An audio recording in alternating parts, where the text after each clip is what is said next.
బడులు మొదలై నెలలు గడిచిన బడి పిల్లలకు పాఠ్యపుస్తకాలు కానీ నోటు పుస్తకాలు కానీ అందించిన దాఖలాలు విద్యాశాఖ చరిత్రలో ఎప్పుడు చూడలేదు. 20 సంవత్సరాలుగా నేను గమనిస్తున్నాను. గౌరవ రాష్ట్ర ముఖ్యమంత్రి గారు శ్రీ రేవంత్ రెడ్డి గారు తీసుకున్నటువంటి ఒక అద్భుతమైనటువంటి నిర్ణయం. పాఠశాలలు ప్రారంభం కావడానికి మరో 20 రోజుల సమయం ఉంది. 20 రోజులకు ముందే, బడి తెరవక ముందే, వేసవి సెలవుల్లోనే బడిలోకి పిల్లలు రావడానికి ముందే పాఠ్య పుస్తకాలని, నోటు పుస్తకాలను అందించినటువంటి తెలంగాణ రాష్ట్ర ప్రభుత్వానికి 24 లక్షల మంది విద్యార్థుల కుటుంబాల పక్షాన వందే మాత్రం వేల విద్యాభినందనలు తెలియజేస్తుంది. 2025వ సంవత్సరం తెలంగాణ రాష్ట్ర ప్రభుత్వం ఒక అద్భుతమైనటువంటి విద్యా ప్రగతికి నాంది పలుకబోతున్నది.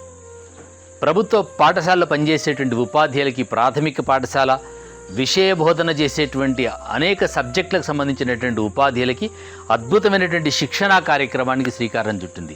వేసవి సెలవులలో ప్రతి సబ్జెక్టును బోధించేటువంటి ఉపాధ్యాయుని యొక్క శక్తి సామర్థ్యాలని, బోధనా నైపుణ్యాలని మరింత గొప్పగా తీర్చిదిద్దేటువంటి కార్యక్రమానికి తెలంగాణ రాష్ట్ర ప్రభుత్వం శ్రీకారం చుట్టడం, అద్భుతమైనటువంటి సామర్థ్యాలతో, సత్తాతో, స్వాభిమానంతో ఒక సాధికారతను సాధించాలనేటువంటి ఆలోచనతో ప్రభుత్వ పాఠశాలకు చెందినటువంటి ఉపాధ్యాయులు అడుగులు ముందుకేయబోతున్నారు.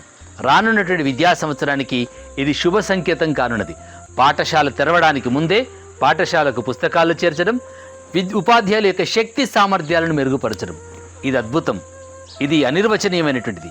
తెలంగాణ ప్రభుత్వం తీసుకున్నటువంటి ఈ మహత్తరమైనటువంటి గొప్ప నిర్ణయానికి వందే మాతరం ఫౌండేషన్ నుంచి వేల అక్షరాభినందనలు తెలియజేస్తున్నది.